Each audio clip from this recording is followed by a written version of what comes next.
All right, so in the previous video, we did a limiting reactant problem where we had a reaction that involved combining magnesium with carbon dioxide to make magnesium oxide and carbon.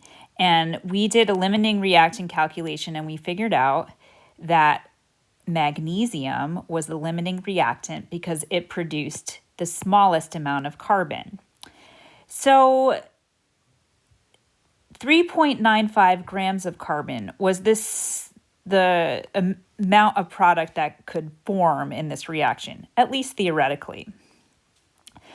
However, in reality, in most cases, the quantity of product that's really actually formed in the reaction is less than what we predict through a calculation like the limiting reactant calculation.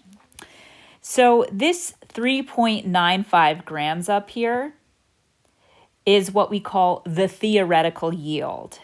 The theoretical yield, that is the maximum amount of product that could be expected from total conversion of the limiting reactant, okay? So this is the maximum possible yield that we would get. But when you actually do an experiment, you almost never get 100% conversion. There are always going to be some losses. Your reaction may not go to completion. So the reality is that you have to deal with your actual yield. The actual yield is the amount of product that you actually get from doing the reaction. And you can bet that every single time the actual yield is going to be less than the theoretical yield. The exception would be, you will find this in organic chemistry, if you make something and you find that your actual yield exceeds your theoretical yield, it usually means that it's wet or something like that. You have water left over. However, most of the time your actual yield is going to be less than the theoretical yield. So this brings us to the idea of percent yield. Experimental percent yield is defined as your actual yield over your theoretical yield times 100. So if you take the actual over the theoretical, you get your percent yield.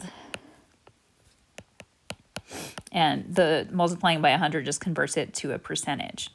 So in the example above with magnesium reacting with carbon dioxide to make carbon, suppose in that example, we only isolated 3.2 grams of carbon. Can we calculate the percent yield? So the actual yield is 3.2 grams, and we need to put that over the theoretical yield. So the theoretical yield is what we got from the limiting reactant calculation that we did in detail in the previous lecture. So this 3.95 grams of carbon, that is going to be your theoretical yield of this reaction. So that is going to be in the denominator for the percent yield calculation, 3.95 grams.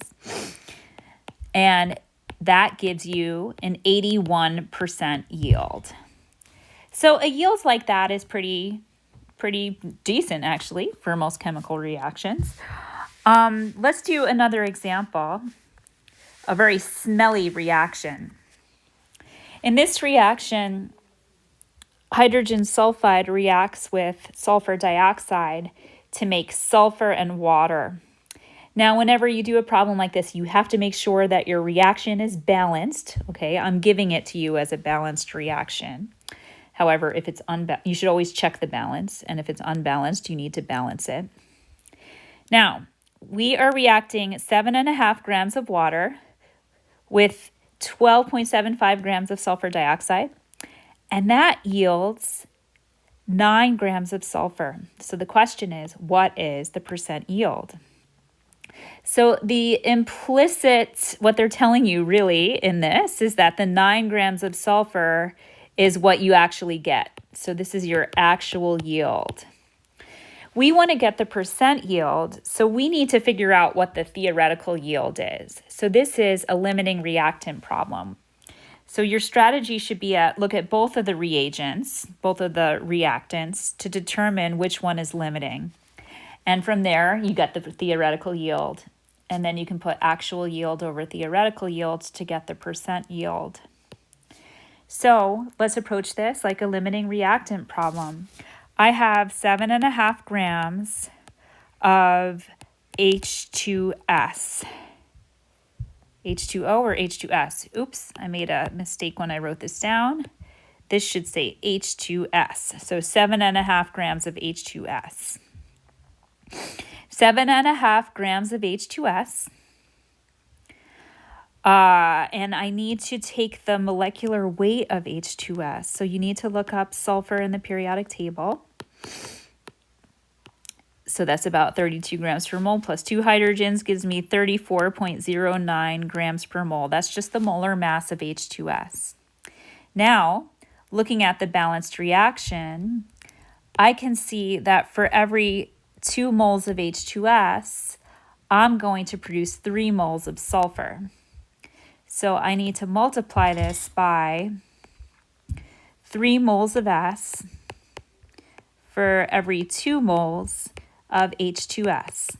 And I do that ratio because it enables me to cancel out the moles of H2S, just like I cancel out the grams of H2S over here. Now I can multiply by the atomic mass of sulfur, 32.07 grams per mole. And that is just the atomic mass of sulfur. If I do all of that, I get 10.6 grams of sulfur. So now let's do the same kind of calculation for the 12.75 grams of sulfur dioxide. So 12.75 grams of sulfur dioxide. The molar mass of sulfur dioxide is 64.07 grams per mole. Okay, that's just looking at the sulfur and oxygen in the periodic table and getting the molar mass. Looking at the balanced chemical equation, I can see that for every 1 mole of sulfur dioxide, I have 3 moles of sulfur. So 3 moles of S for every 1 mole of SO2. Okay, so I'm canceling the grams of sulfur dioxide, the moles of sulfur dioxide. The final step is the same as it was in the previous line. I'm going to take the atomic mass of sulfur, and that enables me to cancel out the moles of sulfur and get the amount of sulfur in grams that I would produce here, 19.1 grams of sulfur. So now you need to compare these two values. The smaller value is the theoretical yield. So the lowest amount is going to be the maximum amount of sulfur that can be produced. So what is the limiting reagent here? Well, the limiting reagent has to be the H2S because that's the one that produces less of the product. So H2S is limiting,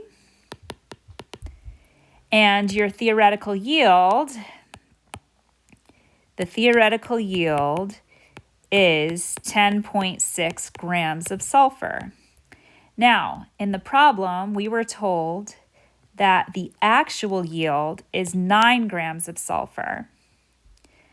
So we need to to get the percent yield, we need to put the actual yield, which is 9 grams, over the theoretical yield, which is 10.6 grams, and multiply by 100.